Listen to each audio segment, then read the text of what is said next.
nọrọ ebe ha na-achụrụ afọ ha. A lot of ụmụnne anyị apụtachago. Kanuchi na I greet you because share this video na all the joy no. Mfụ a lot of ụmụnne anyị apụtachana nọrọ ebe ha na-achụrụ afọ ha. So I made a video about Mathias aka aja aja na-ebute ọnụ mmanụ message. Even though ụmụ ofeke amaghị ebe ekere nkwụ ụkwa ụfọdụ n'ime ha because these people claim chara na ha amaghị ife ha na-eme mana ha ama ife ha na-eme. Ha ama ife ha na-eme mana ha na-eclaim na ha amaghị ife ha na-eme. Mana they know intentionally ha ama ife ha na-eme. The agenda they are spreading, the agenda they are trying to enforce, they know exactly what they are doing. Now, ụfọdụ na-asị m ezugo message ị na-enye kịta akịrị ife ị na-enye message ya it's not obvious na aka aja aja na-ebute ọnụ mmanụ na ife Mathias na-agwa ụmụnne anyị ewo ha ji elu ọrụ. They will always make reference to unu ụka like the only place had against people ije unu ụka. Onye ọwụna jere unu ụka maybe during weekdays or so onye ahụ adulesi, onye ahụ achọghị ịrụ ọrụ, right? That is exactly the point ha na like that driver at. Onye ọna jere unu ụka, onye adulesi, onye ahụ achọghị ịrụ ọrụ. That is the only place. If ije na comment section, one or two people differ with ife mkpụrụ. The only thing they keep saying, ezugo, onwe onye ahụ na ife Mathias na-akọwa na aka aja aja na-ebute ọnụ mmanụ nọ ndị na-eje n'ụlọ ụka. Iwee fụ how manipulative this guy said. Okay, today Mathias Kanuchi na-enye darụ nne keep sharing my video. Fendi wee wepụ nọmba m na Facebook apart from na mma advert business ntiye. Even the wee wepụ nọmba m na Facebook wụ na people I share video. They like what you do. They will not share the video. Go. Now, onye imechazie video program mmadụ ejezie wuru nọmba m ozie m na phone ka mụ na akpabazie nkata mụ ife mụ na ya adazi akpa nkata when you did not comment that generation ka mụ na okwu. Okay, I understand you know some people na do discreet but not to that level. Na-eme video, drop your opinion here. People will want to hear. Share the video to your wall. People will like to watch. If you don't do any of these things, man, then get your water. Ezugo, this is the problem. Ana m solve the problem ndị mmadụ na page ya and megbu onwe m maka mana ọ na-ajọzi njọ na-epụta nọrọ on my neck na anam for help nwanụ mahọ nje na page hu afụmebi na-eshia video call obide afụmebi na-eshia video onye nwanụ mana mụnwa anụ ịma na edo accessible. You can access me. You share my own video, my own video na your wall, but you think you can reach me easily. Reach you call obide. Reach you wafa hanjani reach you fan now. E other go ye reach muha muma accessible and they claim money like different name, but you cannot share my video. Ojo ezigbo tanjon. E other go ebe aka onye do ebe aka opie ya do. E other go so the issue of major program e put them na phone. Come on, I will discuss another program, but you cannot share my video. Can people from your wall know if I have or do very bad? Let me not be distracted. Let me continue. Today, being Friday, Mathias will evangelism this morning. Yes, come time evangelism nyazi wedo. Abarangona. Every single thing he preached against is exactly what you are doing.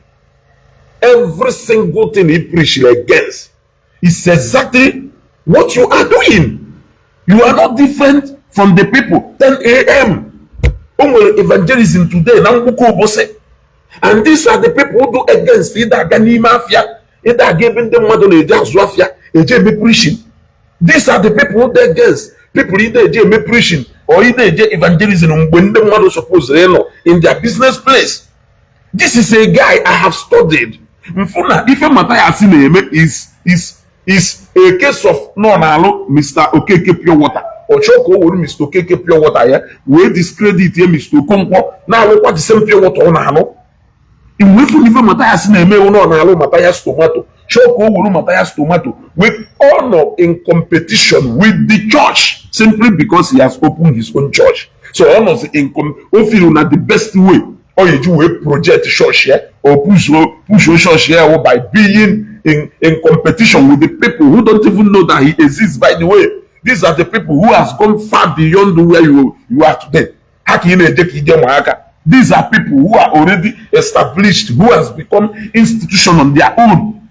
How they shock are gonna head them instead of you to learn from them. Instead of you to learn from them, what these people are doing is exactly what I am doing, even though my own is channeled to a different faith. Let me learn. You look at these people who were able to assemble thousands and millions of people who always answer when they call. You have not been able to successfully do that. Apart from people who are preying on your stupid message to carry out their evil agendas privately and not even identifying with your so-called Omenala church.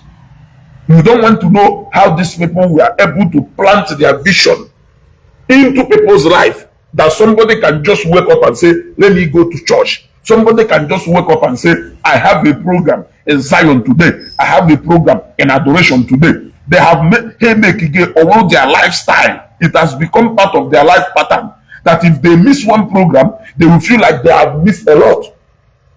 These are the things you need to learn from these people. Because so far so good, your physical gathering is zero. We only see people who come to your page to come and make noise. But the physical gathering is zero, which is the whole essence of you opening that church. If not, you can be spreading your message for your Facebook platform. But for you to leave Facebook and go physical, it means you need people who are going to, in fact, it's more like a roll call. Who are these people that I have been talking to online? Please come, let us converge. Let us see ourselves. Let us, it is not happening. You are not progressing in that. Share this video, because I want this video to get to Mathias Ekperima. But how na dey clever, na how to smart. Man, I'm for comment ha, I'm a non-daily. I'm for comment ha, I'm a non-daily. You know daily by their comment. So, evangelist now Mathias TV today, Ototo, by 10 a.m. The people who are supposed to go for that evangelism on a home business are supposed to attend it. Are they jobless? Don't they understand the principle or message of Akaja and Ebuton? Because the only place they even started talking against Nigerian on the Nigerian mafia. They preach gospel, but they have taken their evangelism to Mbuko Bose. Now, the same way has a disturb Ndemado. Onye batani mafia, they preach gospel. He disturb Bonya. Do they know that no one Nandoka show him a hife? For example, Ekugonya, and I am proud to say that I stopped Muma Wezugo. I am proud to say that I stopped the demonstration of Mathias Ekperima arrest in the Wedibia. I am proud to say that Ezugo stopped that protest. Yes, I stopped that protest. Because what plan of that protest? I protest no me protest. I told him clearly. I on my page here. After Omecha reporter, so I do the Latins in Bojeloka. Make a video where Biakolum de Madurism pattern of that protest because now everything I know the information, I know everything. So what it shows is that now anyone can far ahead of them.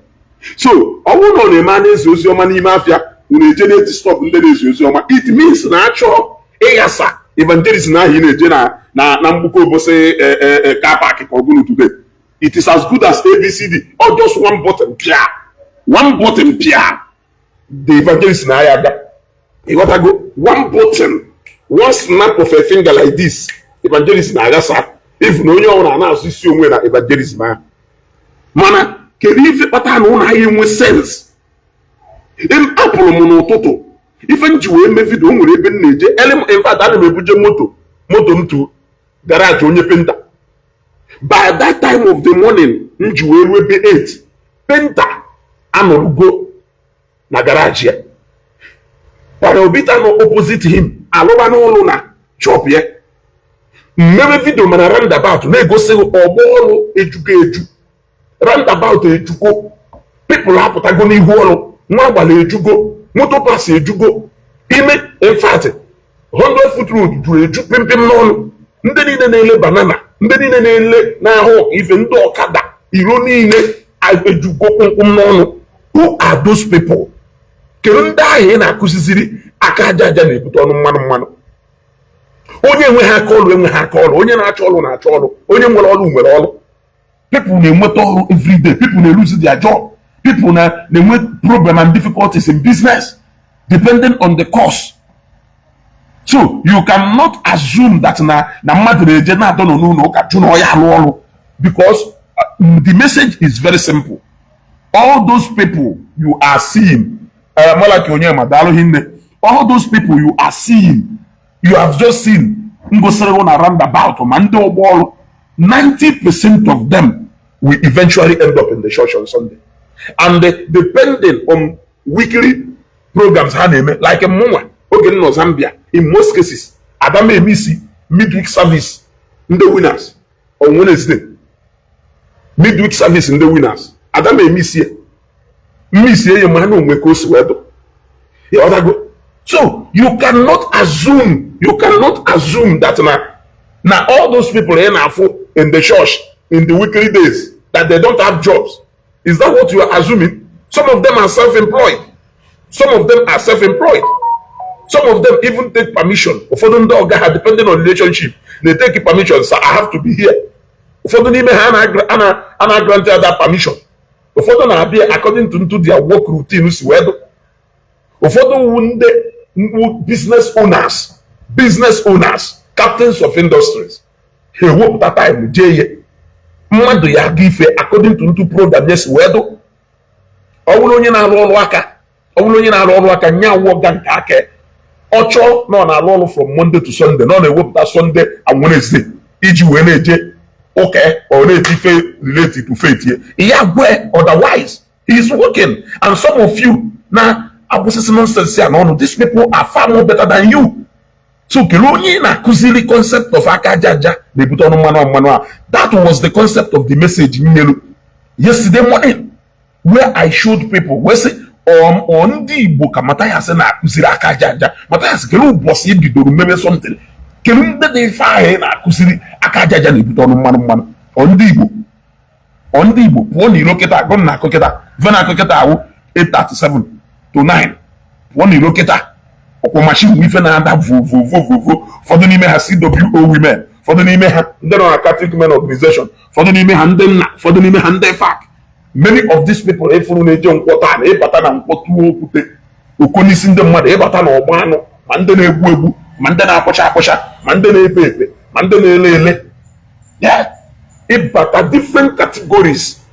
Ịgbada ebe a na-ele akpakala, ịgbada na even na ugwu akpati ozu ebe a na-ekpobi dosbin, ifu so ndị na-akpa dosbin, so ndị kelu ndị dị ife ahụ na-akụziri na aka aja aja na-ebute ọnụ mmanụ. Because na ị na-afụ mmadụ n'ụlọ ụka. Okay, today, weekly program, you can never say something. Mathias is just a competitor who is using a lot of eflefu and umuoke ofeke ndị Igbo achọghị ịbara onwe ha uru to carry out his personal agenda. Personal ha ncha niile nọ on their personal mode. Nwekwa onye nwere collective interest. Ife niile ha na-asịrị omenala kpọọ ofeke ahụ na-asịrị omenala nye ya ọjị gwa ya nwa, gwa ya ọjị gbara ofu. Kedu ife ọjị ahụ according to ala Igbo, omenala Igbo? Ọjị gbara ịtọ, ọjị gbara ịnọ. Kedu ife juke na onye ahụ kedu ife afịata ahụ na be ha na ala Igbo? In fact ọ na be maka ala Igbo wofu. Juke na onye ahụ kedu ife afịata ahụ na ala Igbo? Ọkwa onye omenala jụọ ya ife afịata ahụ na be ha. Tọọ Weke, tọọ Worio, tọọ Wafọ, taa ụbọchị Nkwọ. Onweghị idea onweghị mana ife ọmanwụ na omenala bụzọ eziokwu ha na-akụzi ya justify eli anya ji egwọwa ọgwụ na ndị Igbo wu ife ọghọtara that concept of ọgwụ. Onye ahụ ife m ji wee sị Mathias ịchọọ wepụta the greater part of your time and preach against egwu ọgwụ, preach against ndị dibịa. Ebe a ka ị ya nọ wee ma na majority of this youth na-eso today na-eso because na-ọngụ umeru ha ịgwọ ọgwụ duzie so open that onye ọwụna nwere ike ije gwọ ọgwụ hazi ezo ya ezo ịkpazie n'ogbe niile ebe a na-ere ife ji agwọ ọgwụ, a na-emepezi shop ịga shop nka ịgakwa. That is the only thing you have ended up achieving, nothing more. nothing more. And don't want to look in your base. You want to know people who could see that on the name and Zuso. Kimelu hapatazi ife merezie ife. Because I remember that those days when you chije be wadibia. Sida ni jono toto or ni jiabani weje manaketa ana ejezi ene ife gbari agbato obi na ejewe bona. That is the only thing we fozo and the one fozo eje be wadibia. Na wo na dibia abunjo onodo man we believe ye je na oju ese ndo efa. Ni ife batalo because of a lot of them na alwo job. Onye akpata na afụzi onye na-ejebe nwa dibia eche na ojeri ikechi mmadụ ọ na ojeri igbu mmadụ ọ na ojeri ime ife ọjọọ ọkwenye ahụ ife fụrụ na ndị mmadụ ji ezo ezo because onye fụrụ n'ụlọ ụka anyị asị na ijere ka pastọ kechiri ugwu mmadụ onye fụrụ n'ụlọ ụka anyị asị na ijere ka pastọ gbuoro ugwu mmadụ onye fụrụ n'ụlọ ụka anyị asị na ijere ka pastọ kpere ya ekpere ka ije gasa biznes mmadụ but ụmụ ife niile ahụ ife ụfọdụ ndị ajọ native doctors na-eme nyeziri a lot of native doctors aja afa pata na afụsi ewu ka ị na-eje na nke nwa dibia eberifu nọ ife ọjọọ ka ijere ime. Okay, ngwa look at, are they even doing a lot or enough to take away that misconception from isi ndị mmadụ? The answer is no. If truly that they are trying to tell people that dibia is not ajọ ife na dibia na ọdụ ka esi ya n'ala Igbo, mgbe ha arrestri ndị dụka akwa ha for a particular reason of things fa na-eme, why did they not disassociate themselves from that act? Where were they busy fighting? No justice for this. Soludo chọrọ imechi ụka ndị omenala na ife. What it shows is that n'ife niile ndị a na-eme n'unu niile na-eme n'ife niile accuse ndị a of n'unu niile na-eme. Because like I said, oge eme ndị pastor arrest, you did not see any church, any denomination, any bishop, any pope anywhere jumping out to come and say na Soludo na achụ ndị ụka. Did you hear it? The answer is no. What it means is that if ha accuse ndị ahụ ha merụ, whether na accuse ife does not mean they're innocent, they're guilty or not innocent. But the fact is that na church identify with that accusation because now I believe that this is not who we are. If this is not who we are. If a church has the beauty of this. For example, Bishop Emeka Nwampa mere congregation. Okay, but people say that Bishop Emeka Nwampa no for the pastors are arrested na ha do small. But as time plays out, people will order. Now these guys are quite big in their own ways. Now these guys will members say times 1,000 members Mathias will both online and offline. In what I go, did you see any of their members demonstrating? Did you even see any of their members talking trash on social media? Church Emeka Nwampa can run Facebook page enough followers can run that period. Did you see them anywhere challenging government, saying na government won't care, they use Udo Gashi against their pastor? Did you see them doing that? They did not do that. Rather, what did they do? They started doing things that would the same prophecy and the same amuma and miracle. You got to go. Can you testimony na page here? A government info, if I had a good real. Okunu Jionia, but they say no arrest Jionia, ono confirm what if you look Maconia, who is you? The guilty cannot be afraid. The guilty is always afraid. If you are not guilty, you are not guilty. Did you see? Every activities naga on na church Bishop Emeka Nwampa was going on as if nothing happened. They did not misfire. They did not mistalk. Are you getting what I'm saying? Yeah? So that concept of Akajaja, when I know that Mathias is so the most highest numbers of jobless people in Igbo, people who are jobless. That is true. People who are jobless. Or online noisemaker.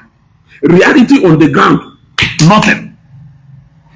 The last time, for all I remember, Mathias went over 22 branches. I got a nice screenshot not on a phone. 22 branches. They count what the whole members needed on at those branches. The whole physical members none at those branches. Even then came on a Port Harcourt. ha nọrọ ka ndị bịara bịa para ịbịa nkwụ nọrụzie na tebụl ebe a nọ n'ofu tebụl aṅụ nkwụ were ekwugheri ife nwa na-ekwugheri ekwughericha ya on Sunday aṅụọ biya ṅụọ taa ọkụkọ na si na-abịago service calculate physical members niile Mathias nwere in that 20 something branches o nwere they are not up to 200 yet emepere branches na-emepe anọkata eje ebe Mr. Okafọ je emepe branch na compound ya sịrị ndị ụzọ enu a bịawazie na nke Mr. Okafọ ụbọchị ụka ifu Mr. Okafọ ifu nwunye ifu diọkpala ifuzi ebe mmadụ ịtọ na ịnọ batalụ asọrọ ndụ ofu tebụl nọrọ ebe a na-ekwu ife mamụ na-ekwu chọọchị adịgo set the same branches ị na-criticize ndị ụka na instead of ide emepe factories ha je na-emepe churches instead of ngụnwa imepezi factory ahụ wee gosi anyị n'okwe ife a. The fact is that the people who are actually providing those jobs in their numbers are not even talking, and they are Christians, proud of their faith. So you and your members, none of you has proven to even provide quarter number of employment I need in Oboda. You started opening branches again, like in the past time. You talked about offering. No, then the one just I've been offering time and the blessing time. When you started your own, you started doing offering again, and you have the most poorest congregation, the most poorest. From what we are seeing, the most poorest. Which kind of a church? You know, people who 60, 70 on there, umulu tumpulu nye machine webia. Umulu mo okay, mo do your kada na abo kada. Ko that machine okada webia. You will not see them. So muto Mathias ya parking ilo. Umulu another person. When moto so na be church ya. So Mathias na chekube. So Mathias na chekube when moto na church here na Paul here. Umulu no so mwenu church mwenu fa. Highest fuzie machine one bula. Because of all the etiebe and a welcome here from Ilo.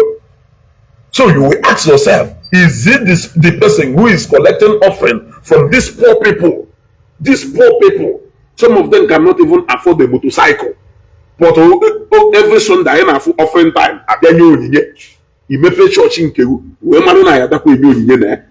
You preach against evangelism.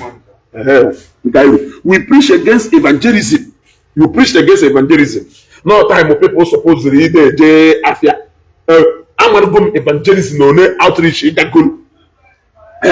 have preached against Ekani Mafia. The time of people who business, they don't disturb and then as Wafia. You have started going inside the market and inside the park to go and disturb people who are doing business.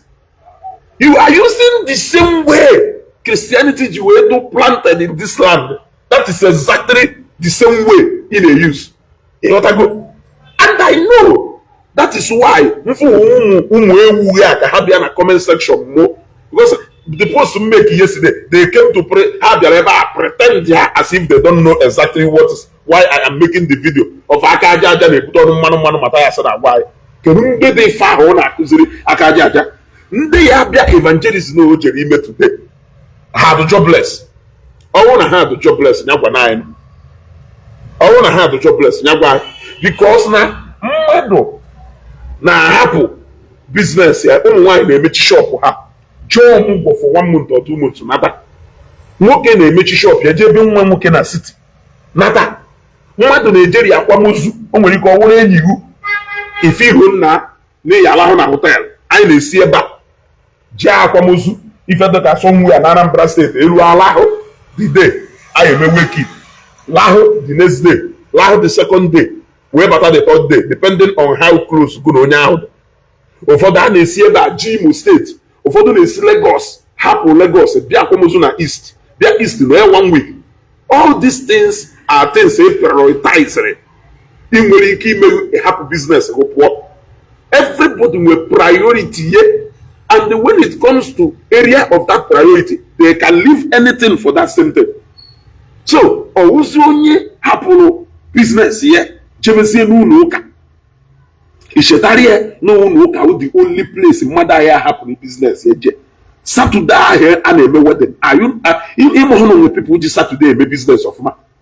Ịmụhụ nwere ndị ji Saturday eme business. Wednesday ahịa ka yiri akwamozu. Ọ na ịmụhụ nwere many people ya hapụ Lagos hapụ Ọnịsha, hapụ different places, bịaba be na Igbo Ukwu, ịbịara gị akwamozu a. Are you not aware? Na many people are ifuru na akwamozu a, ịmụhụ nọ business ya ka ha hapụrụ wee bịa. Ọ kpọrọ ife pọsụ business ya wee bịara ya. O wee wuruzie ọ pọsụzie business ya. Ụfọdụ nwere ụmụ bọyị, ụfọdụ nwere ndị na-alụrụ ha ọrụ, ụfọdụ workshop ya. Mmadụ niile nọ n'ogbe ahụ amadugo na Mr. Okeke ahụ emepe Saturday nọ na-eje Sabat. Customers ya niile amalugo na Mr. Okonkwo ahụ emepe Wednesday nọ na-eje ụka. Many amalugo na ọkụ akpa ebe 4 ụbọchị Tuesday na Emeka na-emechi shop yo. Ifu ndị mmadụ nna na nchukwu ka Emeka n'ọrụ machine mo ha na-agba. These are the things you know, but ịmụ nwa na-ekwugheri. Ịmụ nwa na-akọgheri peremense because you are trying to see a way. Ekwukwana nye again, the most progressive people enwere n'ụwa onime ụlọ ụka ka ya afụ ha. The most patriotic people, when you talk about patriotism in the highest place, ụlọ ụka ka ya afụ ha. People who cannot give because you are an Hausa person, people who cannot give because you are a Yoruba person, people who cannot give because you are from Nnewi, people who cannot give because you are fair, people who cannot give because they know you, but they can only give because of God. Yes, they only give because of God. They forgive because of God. They do every single thing because of God. Enjoy yourself. No, you find them in the church. You find those people in the house of God.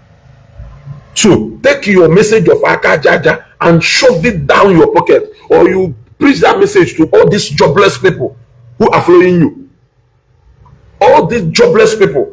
Mathias Nando to Jerije and the South African say let them go. The reason why we don't have jobs is because the foreigners are here. The reason why is because of foreigners. Hana choose foreigners. Hana, what is the difference between Mathias and those people who are sponsoring this xenophobia in South Africa? Tell me the difference. When you think that not because of Ndoka, yet you have a level playing ground equal with them to do whatever you want to do. For example, you can still open this your Omenala church without fighting with anybody.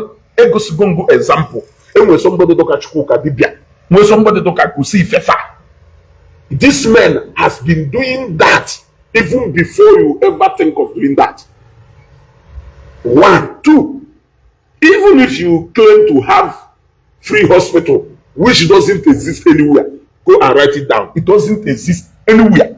Even if you claim to have free hospital, there are people who started free medical outreach. They have been doing it without any interest or without any particular agenda. You are not the first. So what it means is that the ground is green everywhere for everybody. If you claim that Ndosha Bialo, Napo, our forefathers, their capacity to develop anything, since you realized that this is what these people did to us, since you became free from this bondage, what have you been able to invent? What have you been able to bring innovation into? What have you been able to do since you became free? Nothing. Nothing. You are still dwelling on the same technology where the whites left it. Look at somebody, look at Mazidi saying on an emancipation of Igbo. But every day, on a Fegale, on China, on Turkey, on Dubai, on Uganda, what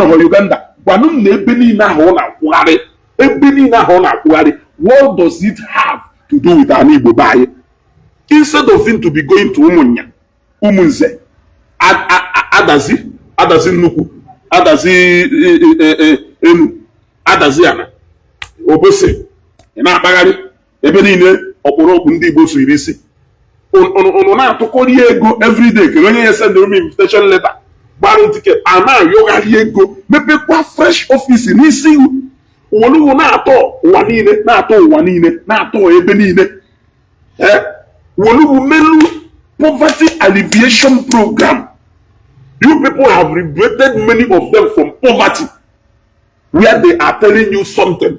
You could have just walked into your father's bedroom, or call your papa on a phone, or call your mother on a phone, or you are wasting money, giving jobless people, empowering people who are jobless. You are empowering them. Mama Sidibia Bidolu this thing, I know everything about him. Oh, go on and use a Honda Pilot to do Obago Venza. Mamudo, no Katapo Bossi, a tip and the mother and a high jump of Venzo, Bagari, Ojugo Venza, not Bagari, now Bagari Bedu, not Bagari Bedu, and then Mayfair. No, yeah, tip and the mother Noko, I'm a Nikapuna, Onguanante, or any pipe, on a Tabana, you can go change Guanamut, Makamoto Furio, Bossi Ablo Venza, Interior Muta Ablo Venza. You see, poverty alleviation. The same thing here in the light of Africa. On Apatapa being young bottle. Uboneke in Africa, here the Napatapa. Then you come to Napuna Queen to see Apunambo. Here I go. Nkaya Queen on way somewhere. Message Danata, only Danata. Here I go. If a man the it is easy to manipulate our people. Okay, for our people. They like destroying Ifemwegolu Foundation. Here I go. She goes money melukwe. Come da kwanu kan za ye. Oda, ogo de fa kan mere ge ta maki ife nebe me butu wobelo. Uzo to. Oko obuda go. Asin kan me va ngo maga ezugo na na bia na. Mbe na zo da ko mo zo mbe. Yeah. So my like it, you know that. Oda go. No fire, man. I'm going to I used to get. I used to get a hamanga, a monk or so. No, that good. Only as a Keruno talk up, if once Christianity have bitter heart, that's why they always insult and bash people simply because they were supporting Matthias or traditional or other religion. See, we must not agree on religion. If for in a code in Hana Pugin, I need to make gocha if only an agocha.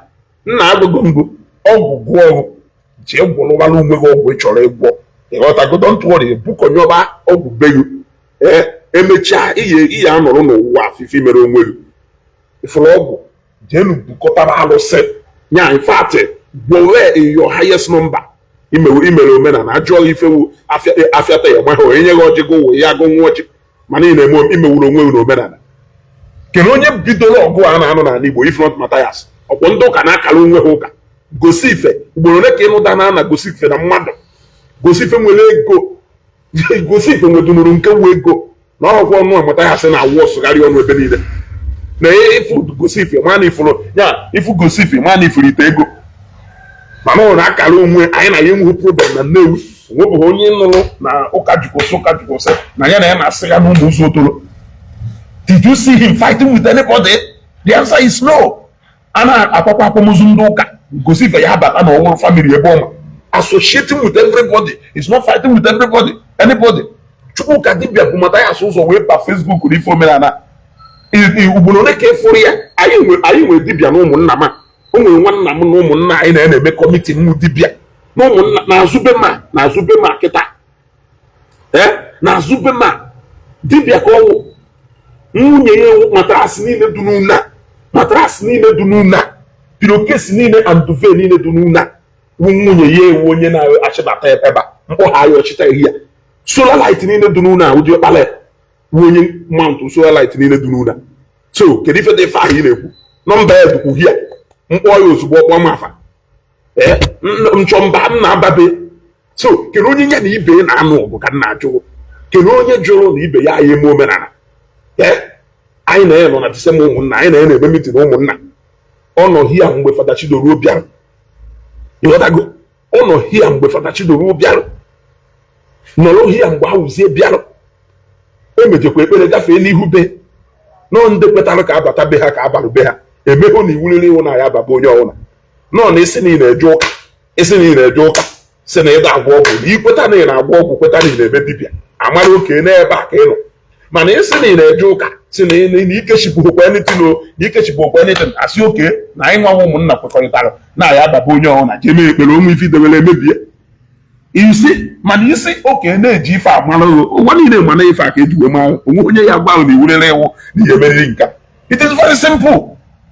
Nke a wụ na ị na-eje ụka na ọhụrụ ị na-agụ m na ị na-agba ọgwụ nyawụrụ ọgwụ disaster ike ịdarụ nwanne gị ike rie oburu moto bata ike ye nwa n'ụdị ọ na-afụ ụfọdụ n'ime ụmụ kechicha ụfọdụ n'ime ụmụ nwaanyị ya na-afụ na-apụta enye mkpọtụ ekechigbuo na ife ọ na-eke n'isi dị ihe and iwuru nwoke nwunye wee mara anya ọgwụ wee ka na ọ na-amara eji ahụ you are taking a very great risk. I'm telling you unless na emu ife go na nwunye gị ma ụnụ na-abụwụrụ nya ụnụ na-abụwụrụ ikpekirikpe na onwe ụnụ kpekiriwe nie mana ọ bụrụ na iwu nwoke o wee wụrụ na nwunye gị ụmụ anya ọgwụ iwe ka nọrọ na-achagharị anya nwanne afọ ahụ dị sorry because na nwaanyị ma ọgwụ nwoke mara ọgwụ nwaanyị ma ọgwụ is a typical example of ife okwu ahụ ndị Igbo sịrị na ofeke mara ọgwụ mmadụ agwụ.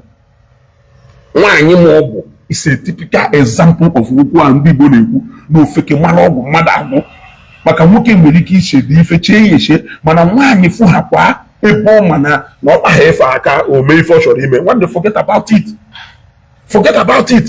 That is why eji achụ ha steady. Eji achụ ha steady maka ọ ya adasị aga one every single simple thing ọ na-ejeri ije ọ na-ekechi onweghị onye kechikarịrị ọgwụ ka nwaanyị ma ọgwụ. What are you saying? For who? Huh? Ìyàwó? Okay. Ịghọta ife na-agwa kịta so na ife na-agwa hụ na onweghị onye dubita that anybody. Ịghọtakwa ife na-agwa ejere m na-edo nwambala one certain time m na-ejekwa mee video ahụ again gosi gị ụka ama na BBC dị ife ahụ ka ọ dị Deeper Life amon chọọchị dị ife ahụ gosi gị edo nwambala dị n'okpuru eze ahịa gwa na ụlọ ụka edo nwambala etu a ụlọ ụka etu a ụlọ ụka na okwu arụsị a cohabit go for over how many years? For over 15 to 20 years. Ha na-abụsi etu a nọrọ onwe onye ya na ya na-anụ ọgụ onwe onye na ya na-agba mgba ụbọchị ahụ eme ife na okwu agwụ ahụ onye ọ na paakịcha moto paakị ya mana ihu ụlọ ụka ụbọchị ahụ eme ife n'ụlọ ụka pepụl na paakịcha moto paakị ya mana nke okwu arụsị onwere onye ya na ya na-anụ ọgụ. Kelee ebe Mathias si wee nweta kọnsept na o nwere onye ya na ibe ya na-anụ ọgụ na-agba mgba. Kelee gba m ebe ọwụ na mmadụ gọgido mmụọ gọjuo mmụọ. Ụmụ vidio mmeri yesterday true life story agbangoro true life story mere eme na ọ bụ nwoke ji bukọnyọ na-akwụrụ 1 million ewe bịa bukọrọkwa ya even na ya ekpuchi agwụ ya maka owugo adị ikpuchi agwụ ya ahụ efuru anyị egote ebulu bukọtagonụkwa. It is more expensive to remove those nonsense than even bringing them in the first place. So ụfọdụ pụtazi nature consequences and the price how you pay to remove those things. I feel the priceless that when they go to church they get that answer free, which is the system. Ndo shabjala eba si we nweta ndebe anyị we gwa instead of ugo one na-agbagharị je na-achọ ewu na-achọ efi na-achọ mmadụ na-achọ ife ọnwụna na-achọ ife ọnwụna ihe eji wee kwakwachi ya ka chi ya wee na-asa gị ekpere na inwe Chineke ya wee nọrọ etu akpere ya ekpere ọza. You don't need anything. Then now God that can never tax anything from you. He can never tax you. Before we marry our people see, oh, so no way God that to demand them. Oh, so no way God don't know anywhere. So no, you know that concept. Oh, yeah, to can the mother say about so only one follow Buba Bachala Alos, which I decide the bupu yet. You know, I go. Oh, mana, o si those we Buba bupu where. Na price o ya akwụ maka the truth wụ na ịkpọ ndị biri na ha ya agwakwa mana na ha ya agwagasị gị ife ihe emegasị ha wee bịa buru ihe so ọ bịazie n'ebe ife a na-ereche ife a ọfụrụ na ife a bụ too much ife ya ọlachapụ ọsọ ọgbakwujezie pastọ start ya moto je were aka ekpe bụkọrọ ife niile na-ate na boot buru ejewala onwe ịghọtago ndị ahụ nọrọkwata onwe ife na-eme ha. So that is it. Can it be too difficult for you to understand? When we say we cast and bind, we cast evil forces. Are you evil? Una claim one ekwensu nwanne bazie ye nwa ho. Isi na ekwensu the innocent, ekwensu nwanne ụlọ, na ekwensu onye Igbo. Na akwa onye maazi dibia sị no nya we ekwensu. No nya ka ndị ọcha ji wee no nya ka ndị ọcha ji wee kpọkpọ ye ekwensu wee were represent ya evil. Gwanụ m na ndị ọcha na-asụ Igbo. Ọkwa ife ekwensu na English wu devil. Kedu ndị nyere Igbo interpretation of that devil? Ọkwa ndị Igbo. Ndị ọcha asụrụ English interpret ya ihe n'Igbo. Like ka ndị ọcha kpọrọ ya cup, ọha akpọrọ ya iko. Ka ndị ọcha kpọrọ ya bed, ọha akpọrọ ya akwa. Ka ndị ọcha kpọrọ ya God, ọha akpọrọ ya Chukwu. Ka ndị ọcha kpọrọ ya devil, ọha akpọrọ ya ekwensu. Ọha akpọrọ ya ekwensu. So they gave us the English meaning of those names. Then we use our Igbo interpretation to interpret them. So, man, is na ekwensu the innocent. Kerife tataro na ya amucha nwa baye ekwensu do mma. Kerife tataro na ya amucha nwa baye ekwensu. Kerife tataro na ya amucha nwa baye ekwensu amaka. Kerife tataro na ya amucha nwa baye ekwensu no nyelum. Kerife tataro na ya amucha nwa baye ekwensu baye. Kerife kpata na ihe amụcha nwa kpọọ ya ekwensu ọma. Kerife kpata na ihe amụcha nwa kpọọ ya ekwensu biripe. It's a question.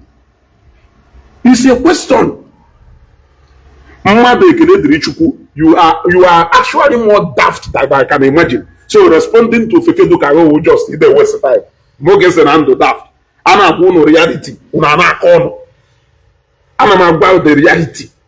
Ifu na yeme agụkwana ngụ isi na ekwensu the innocent. Mee baptism bụ nwa, in fact jee n'eni okwu mee ihe ntụrụ si eme ba nwa ekwensu amaka.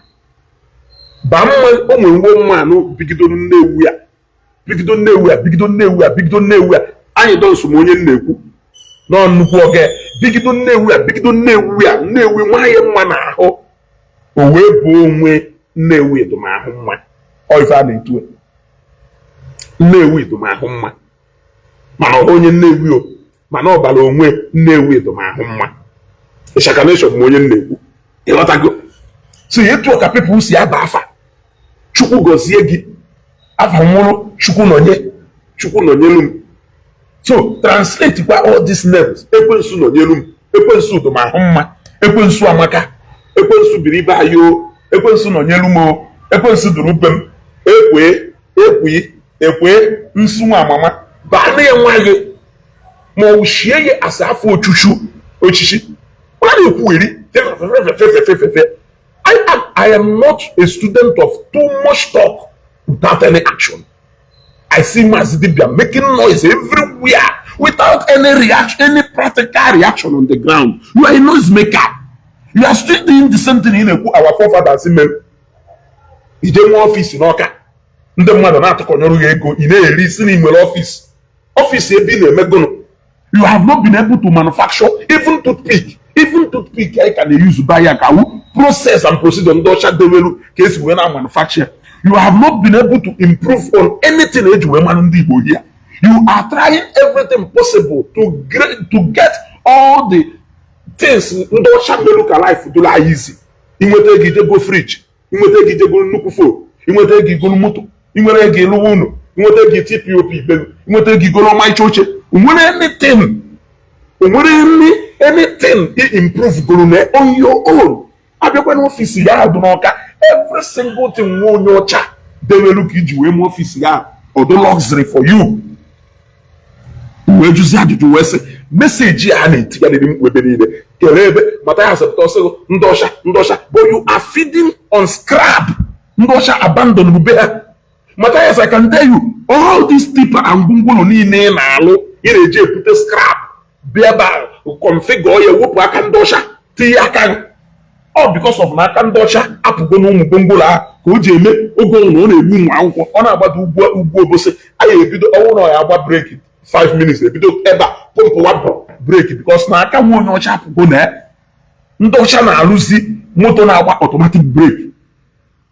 Ndị ọcha na-alụzi moto ya iwo ọkwa ịma na otorela ahụ iwere ofu nwa aka ị na-esegharị steering trailer jee na ụmụ trailer niile a na-anya ma na Zambia majority of motor a na-anya by ya cannot even pass road test na Zambia dị ebe jee na South Africa all the South African trucks nke fụrụ na-acha ụbọchị ahụ ndị n'ọfisi my dad ọkwa ifuru level mụrụ trucks juru ebe a all the ife ahụ ka a na-anyazi ma na ụmụ African countries a ije roadworthiness ọpas ya ọha ife ya wapụta ewole aka na-egbukasị na-apashi na-agba ọkụ gbacha. Okay, we are encouraging locally made stuffs. That is good. I love that. I love what you are doing. But improve more on that technology. That gwongworo ị na-alụ mgbe mara ife ọ gwongworo ahụ ka ndị m etu ahụ kwa hụ na ya papapapapa si anyị nye etu a werusi ụbụrụ owuwu bata innovation into that gwongworo ị na-alụ ụka wụkwa ụdị ahụ a na-alụ na 1980 something amụrụ m nya ka ị ka na-alụ today. Ifuru ife Innocent na-eme Innocent wubatana innovation and packaging into motor business. I am expecting you to improve the concept of ife sholo onyaka train one or more people. Those people are not saying train more people. We want to see digitalized version of interior that motor. We want to see, are you sure there is something to electrical? You can do that. You are still stick to that analog system. That motor. Etu a hisi arụ oge nke loduru gas. Etu a hisi kana arụ ewe mota. O nwere ife dishe. Ife a nwere ike tip gidaja gbajie bụ ọ na-etiwu mmadụ steady. Mota a na-eferu breki steady. Mota ahụ outdated version. Ije ebe ndị ọcha, ije buru moto ndị ọcha nya since 1980 something. Ibunata here. Lụọ something si anyị na omoromoro. You are feeding from the dustbin of ndị ọcha anyị na-agba aka. Nwa onye ọcha. Mana onwe onye ọcha na-efidi nwa onye ọcha mana onwe onye ọcha na-efidi ebe ọ na nwa onye ọcha na ọdụ ka God maka bekee wa agbala ọmụkwuru ya gọnọ wa agbala wa alụsị mana ndị nna nna anyị ha na-echarụ ndị ọcha wee sị na bekee wa agbala ọ na ndị nna nna anyị ha nwere ike associate nwa onye ọcha bekee tu agbala alụsị Dubai meaning na ife ahụ alụsị Dubai nwere ike ime na nwa onye ọcha na-eme ya na-agwazi na Jizọs Kraịst wụrụ agbala na ọdụ mma mmụnwe ife ịfụrụ na iwu onye iberibe Jizọs Kraịst wụrụ agbala mba efeghe because not from side the befa ka many things m na enjoy today si wee bịa ndị nna nna anyị ha lechara anya sị na bekee wụ agbala were nwa onye ọcha wee ya ndị ọcha gosiri ndị be anyị wonders ife arụsị ha ya eme ha wee sị mba na in fact bekee karịrị agbala ịghọtago beke maka agbara befe ebucha aka onye ọcha bago studio pụta onye ọcha bago lab pụta befe ime ịfụ na ebupuzi azụsụ kai kịta ife bara arụsị wapụta ọgwazie the level of kai arụsị na-achọzi Hennessy blended Scotch whiskey cognac ọzọ ife arụsị na-achọziri ka ha na-abụ ya arụsị achọzi ka a na-abụ ya ekpetechi nkwụ ọkụ ịghọtago arụsị chọzi ka a na-abụ ya nke blendịrị ọfụma ya wee ṅụọ bata n'obi ume obi gị melemele ọzi nke ahịa wee tinye n'ime ya akpụlaghachi ya o level arụsị na-ejezi na ya ka nọrọ na old version of trailer gwongworo ya ụfọdụ opulucha otie everything locally made.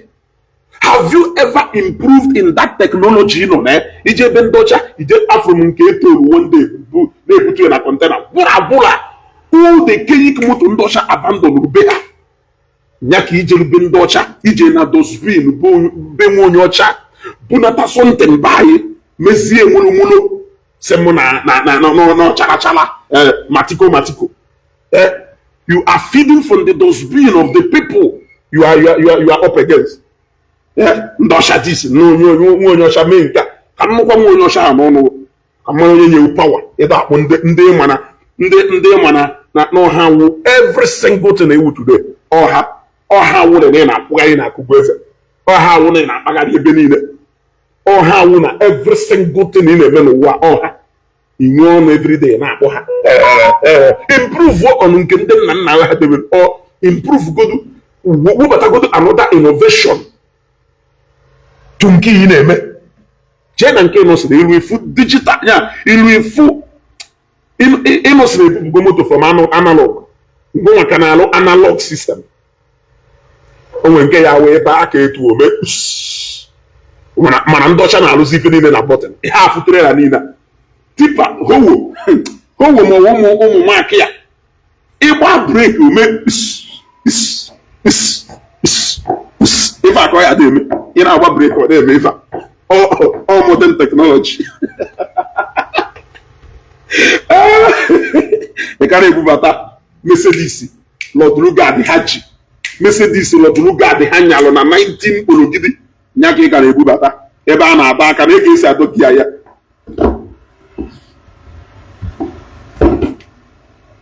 onye ọna na-anya tipa ahụ na ebumọsụ ị mapụghị sef ka ihe esi wee configure steering motor ahụ wụ power steering ọ ka na-agba nghalị but ịdụ smart you are wise enough to do a competition with ndị nyachalụ nke ahụ abandon ya fụzi that kind of tipa ebe ọ na-arụ ọrụ be ndị ọcha mana ị ka na-arụ ya na-ebi anyị ebe a mana ị na-agwa anyị na ndị ọcha awụ nka na ndị ọcha awụ nka elikwonu akpakwanụrụ ụlọ ọra n'isi mana ụlọ amahụ ka m bịa mmeje na nke dibịa afa ka dibịa afa gbaalụ m afa n'isi Mathias ọ gbachalụ m afa ka ya nọ wee mana akpakwanụ Mathias ọra n'isi analog people mazi dibịa kọlụ ka onye gbuwara isi nke ahụ ụlọ chọrọ ka ọ na-agba international league. Why criticizing the same ndị ọcha? Etymology of this, etymology of that, etymology of this, etymology of that. Yet ijuzie ha kere onye discover ifa or say according to the British this one 1902 that history ka na-agbakwa anyị ọ ka wụkwa ndị ọcha. It has to take nwa onye ọcha to come to Africa here, to come to an Igbo here and write the same history for you. The same history iji abamba njụọ same according to French experts. Onwekwuru nke wu according to Maazị Ikoku Anyaọkụ. Onwekwuru nke wu according to Maazị Ekedioba. Onwekwuru nke wu according to Maazị Ikenna Ikediugwu. Nothing. Or according to a Scottish scientist, according to a British historian, according to a French wizard, according to a Japanese this one. Ọha nchakwa bịakwa dekwanụ history ahụ iji abamba nwụrụdụ nke idelu on your own. O nwere ebe a sị na-enwere onye sịrị anyị na anyị sị na God is in Trinity, God the Father, God the Son, God the Holy Spirit. O wee je gosi anyị one ancient trees nwanụ gbara ịtọ gba anyị na ebe a ka ndị ụka si wee bịa mụrụ the concept of that God in Trinity na isi a gbara ịtọ and na isi a wụnye ahụ the oldest tree nọ na the whole world. Now oge m na-egezi ntị maka onwe ndị bịara people na-abịa afụ isi a onwe ndị bịara na-echezi ka ọ sị keruzi ndị gbara afa wee discover isi a o wee sị no the French historian ka ọ sị no the French expert ka ọgụnụ onye French hapụrụ be ha na France bịa na Nigeria here bịa na ala Igbo here wee bịa discover a tree go na-ebi n'ụlọ ebe a wee nye that history that tree a history isi ahụ bụ wee ruo today. So all a French man they know that history iji wee na-aba mba today.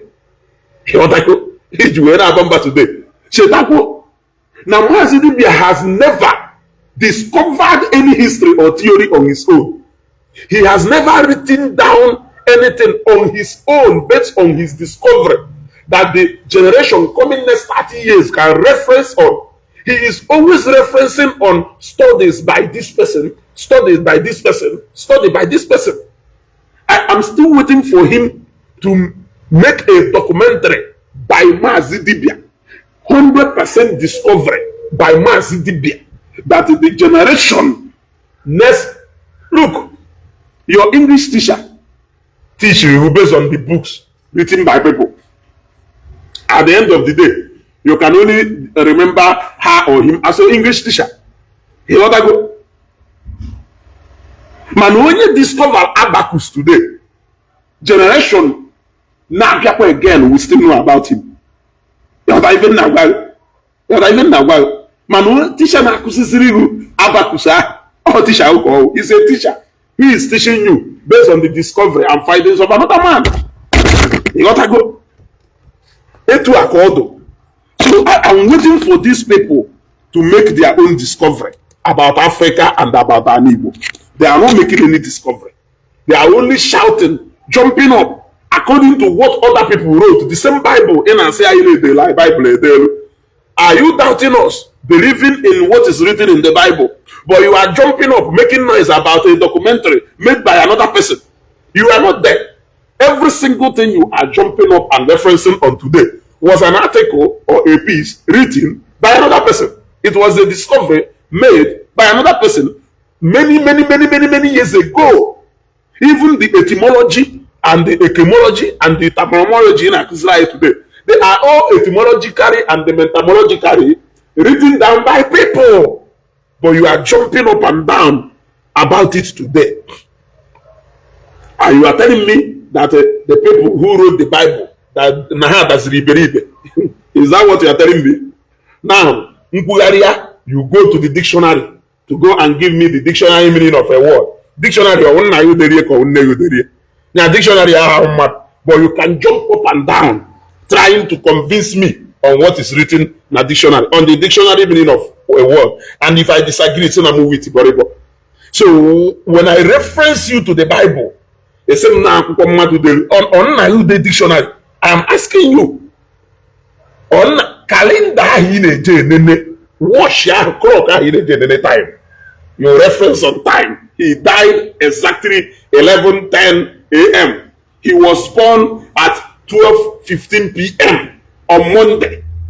Somebody's calendar. Even the Igbo Afiana no eke ori afonkwo na ndị otu and the Igbo Monday, Tuesday, Wednesday, Thursday, Friday. Feni na wondocha witala ye. But you can reference on calendar. You can reference on time. You can reference on dictionary. Mazidibia can reference on different books and studies. Oje bendocha, oje na museum bendocha, oje wori bendocha debe na museum ha. When I kuzrai wa Africans ife. Oje wolu documentary and the research ndocha melu befa. O ndocha biamena anibo. When I kuzri mo na ife. But he is only trying to discredit the people who wrote. I'm saying now people, I don't care. But the fact is that Bible is as important as every other book you're not going to want. You still reference on Things Fall Apart today, written by Chinua Achebe. Somebody had that who say no Patalona. Chinua Achebe wrote in his Things Fall Apart. Or if how many pieces Chinua Achebe wrote in his Things Fall Apart. So when I say Bible in the book of Ephesians chapter 1, you have a problem that I referred to the Ephesians. In the Ephesians. Mana, when I said in the Chinua Achebe Things Fall Apart. What I go?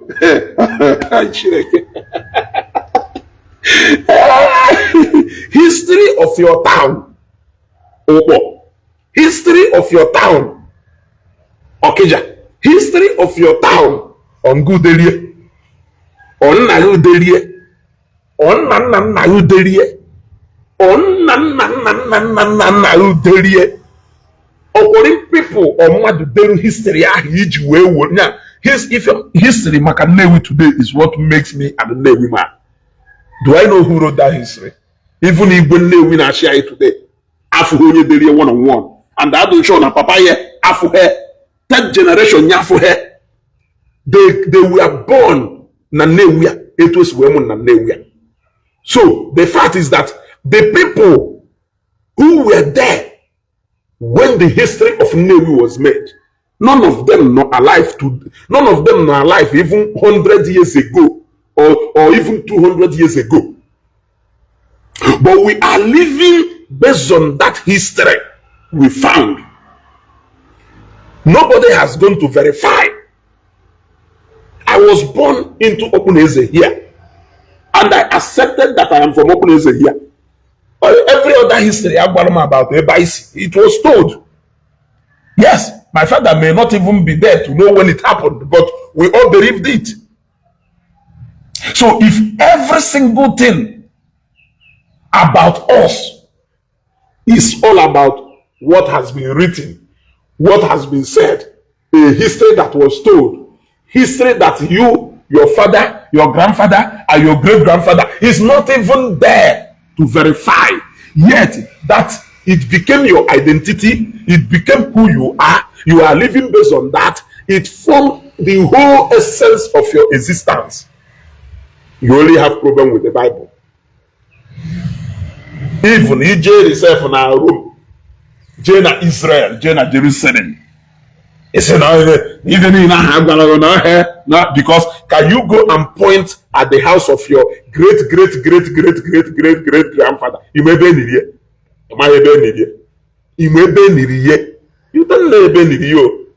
Yes, Eba Nina, Itagari Eba, and we make EJ go see Benny. Michael Dike wouldn't my father. Man, what of now Michael Dike? A big media. Can it be media? You want to go? So, if one just to need deceive you, I am telling you. And it's somebody not another one. So I rather stick to what I know. I rather stick to what I believe, and I rather stick to what works for me. You want to go? You stick to what works for you. My happiness is that today, Mathias Ekperima evangelism today, and you was on a Friday, 10 a.m. as I'm talking to you now, 20-something minutes from now, evangelism of Mathias Ekperima, and guess where on a evangelism ya na afia mbuko bose na garage na mbuko bose ebe ndị na-ele kai ndị na-ele nni ndị na-ele mmanya ndị na-ele ife niile pụtara ime their business. He came there because he knows that he will find people here. What is the essence of evangelism? You follow people to where they are. So if you church evangelism on Monday, are you not going to go to the market where people will converge in their numbers? Are you not going to go to a motor park where people will converge in their numbers? Yes. In the Jehovah Witness, Jehovah Witness, because in by this time, many people are single. Business. Apart from people who program go business in a certain way. Because there are people who, whether they are in their business place or not, business cannot run. Although Ndosha believe in easy. Ndosha believe in easy. Also, if Ndosha believe na Mathias na na kubweze. Because on air to acquire no market yana people are now over. Put na agbaga nwo onye ocha okwu. Onye ocha kwa himself na ihe onye bezak mmekweta. Because they believe know what it takes to prove to me na ihe onye bezak. You don't even have anything to prove na ihe onye bezak. You got that go? Ondocha introduce DNA. Onye ocha nwe capacity. Egba no ho na omoro. Onye ocha nwere capacity gba na onye ku ichekwa na nya amụrụ no so ndị ocha got to the level of determining the paternity of a child. Same na nene cha chidu befa nene chidu bai na mbefe chidu bai hapo chidu be onye ocha kelu anything about you today. Can you feel your identity? Everything about you today. Look at it. I'm here now. This Mike and Jamie Fire will came with noise around there. Aquani, in Kenya, Nime, Udenete, Nichanja, brush in Jabrochisi, Baba shop within that we see. This kind of house, material in Jiruna, furnishing Nine and the things in Luna. Concept of armor and eba table and ucha kilife deba representing the life your ancestors lived? Nothing. So what it means is that we change everything about us. So you accepted every change, but you don't want to accept the God. Make that change. Oh no, effect a change sustainable to this age. What makes you believe that their God cannot be powerful than the God they met in our land then?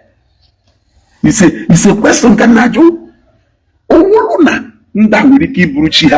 Africa here will dominate here. Africa, everything, in fact, everything about us today, everything about you today, your ancestor Potaketa Nenu, or Yamatongo, Imapifo Fomba, why offer them the often they could call Amumba now. If you Naija, if you mod some or Ajaha Kotana Bobo, Onyana Cause erosion, Nina. Ever had a woman digging the earth to build a house? Digging the earth to build a house before I know it. I won't me before we know it. That will be say, nah. And we specific places. Yes, we water, natural resources. All these things. They started transforming one thing into another thing into another thing, another thing into another thing, until they arrived at where we are today. Life don't want easy. We are now living a very easy life. Every day, don't charge you everyone of other moon verify the show on